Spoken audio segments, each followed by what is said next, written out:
I'm going to start this video today with a pro tip that I think completely changes Battlefield REDSEC, and that should pretty much convince you that this entire thing is worth watching, because the amount of devil in the detail in this game mode is absolutely insane.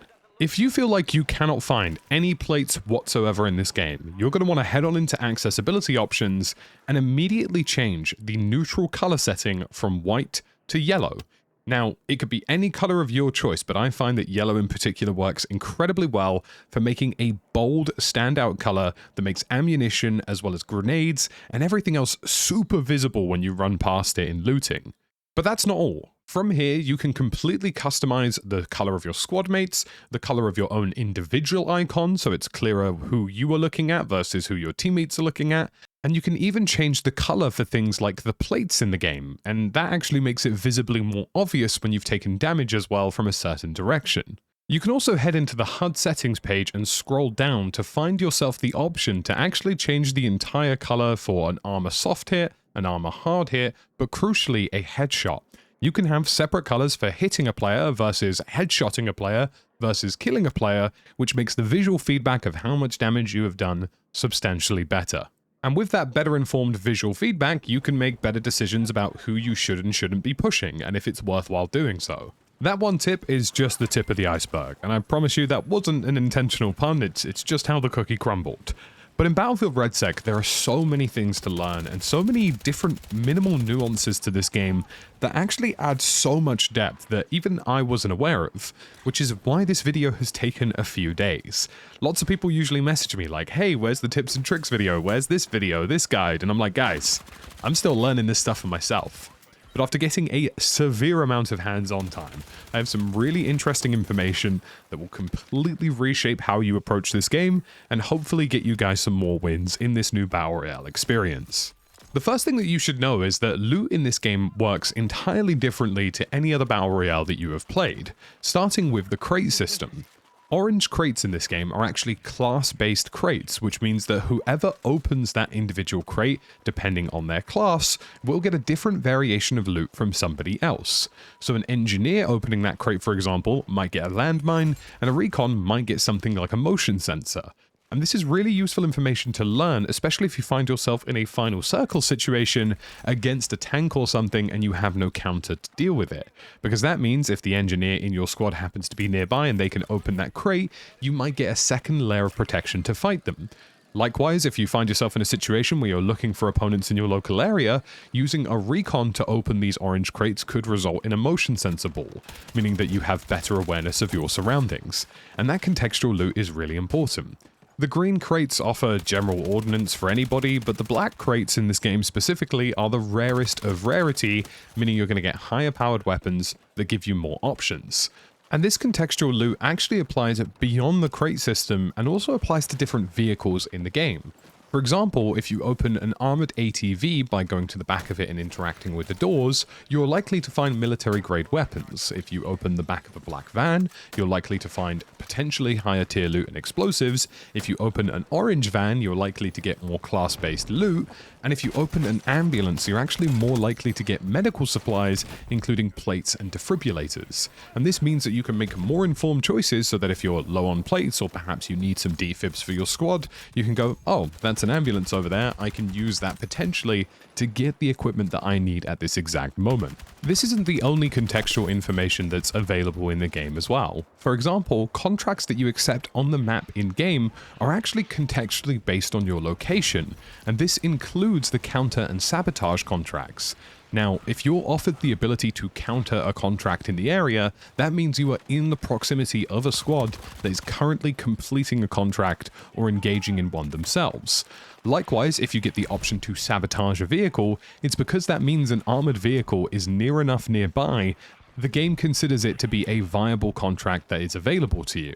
Let's talk about tanks and vehicles, because whilst this isn't something that's going to change in Battlefield REDSEC, it's certainly something that people are struggling with for the first time in a Battle Royale. And we'll also touch on other unique features like explosions and destruction and how you can protect yourself from those things in-game. But there's actually a lot about vehicles in Battlefield REDSEC that people don't understand, and that is actually a very easy way of dealing with them and completely taking them out of the game. To start with, anybody can deal damage to a tank or IFV in the game without the equipment to do so, and all you have to do is run up to the side of the vehicle and hold down E, square, or X, depending on your respective platform. And this will attach a thermite charge onto the vehicle that not only damages the vehicle, but also passively ticks down damage on the people inside the vehicle.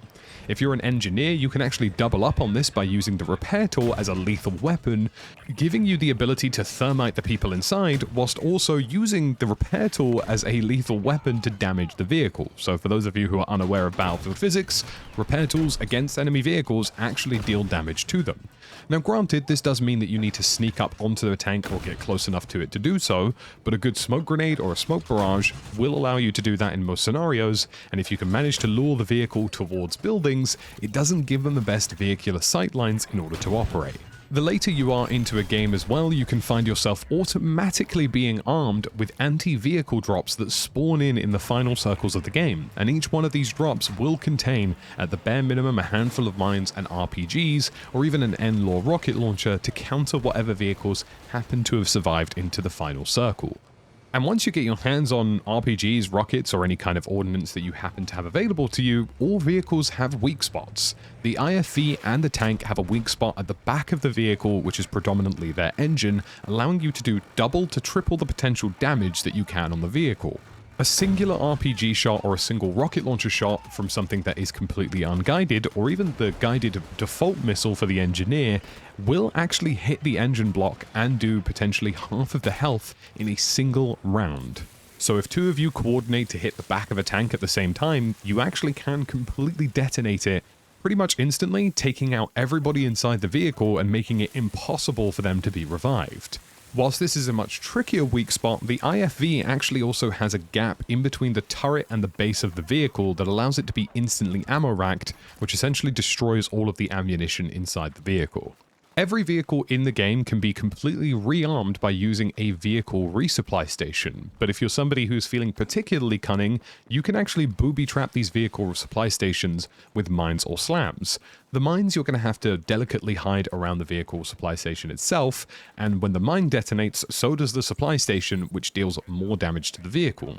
But slams can actually be attached to the side of these supply stations and actually detonate once the vehicle drives near it. The slams almost magnetize to whatever's directly in front of them, which completely destroys anything in its path. And you can put down, I believe, up to 4 or 5 of these before they despawn, and you don't even have to be nearby. You can just drop them, leave and forget, and then maybe a few minutes or later on into the game, somebody's vehicle is going to get blown up.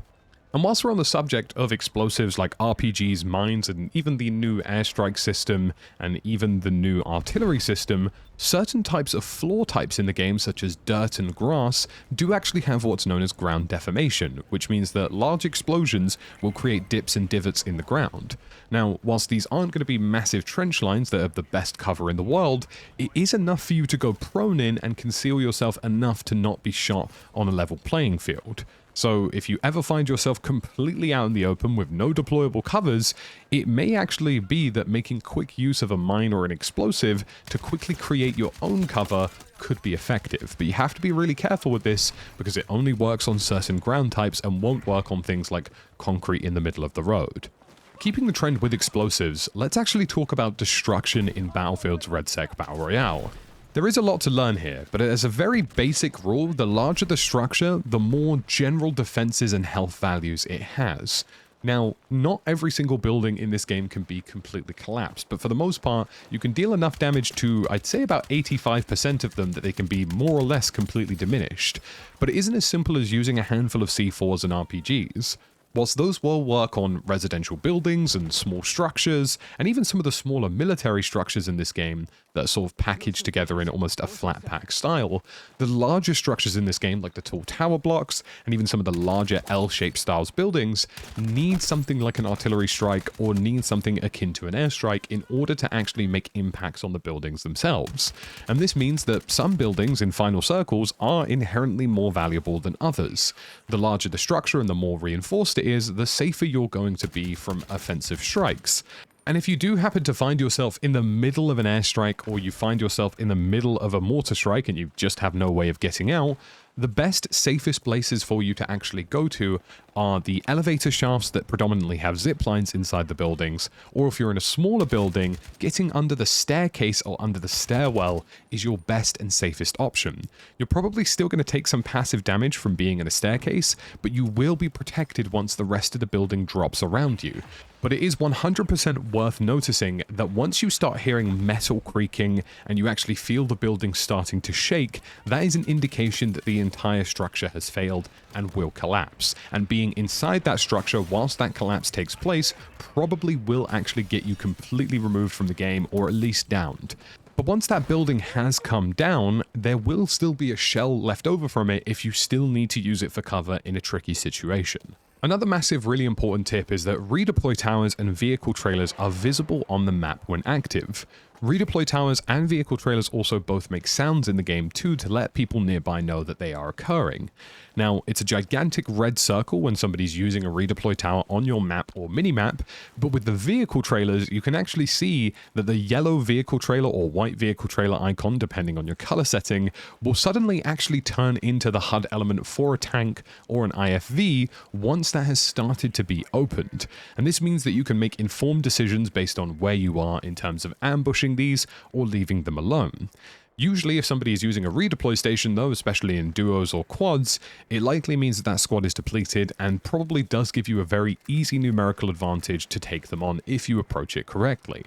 And for those of you who are unaware, this is probably one of my favorite pro tips, is that custom weapon drops in this game predominantly work off of your favorited weapons, but this also applies to pistols as well, meaning that you can add lasers, optics, and other attachments to your various pistols and select them in the pre-class selection screen. I am currently using the revolver and basically have no plans to change because it's the most damage per shot, which I feel is incredibly useful. The next big thing is that parachuting in this game includes an updraft before you hit the floor, which means that just before you hit the ground by about the 20-meter margin, if you pull your chute, you will actually briefly elevate into the air as a result of opening that parachute, which A, probably makes you a target, but B, will stop you from splatting into the floor. This means that you can make slightly riskier descents onto certain objectives and locations, and if you want to take the momentum completely out of parachuting, landing on something that is mantleable by the side or the top does allow you to do that completely. Hit your parachute, cut it, and then immediately land on the mantle, and you will be okay. It's also worth mentioning that you can completely disable parachute auto-deploy in the gameplay settings for this game for your respective peripherals, be that controller or keyboard and mouse. The final pro tip I have in this is that each class does have a progression tree with different perks and key abilities that you will unlock. For example, an engineer will go from an unguided rocket launcher to a guided rocket launcher that has an optic.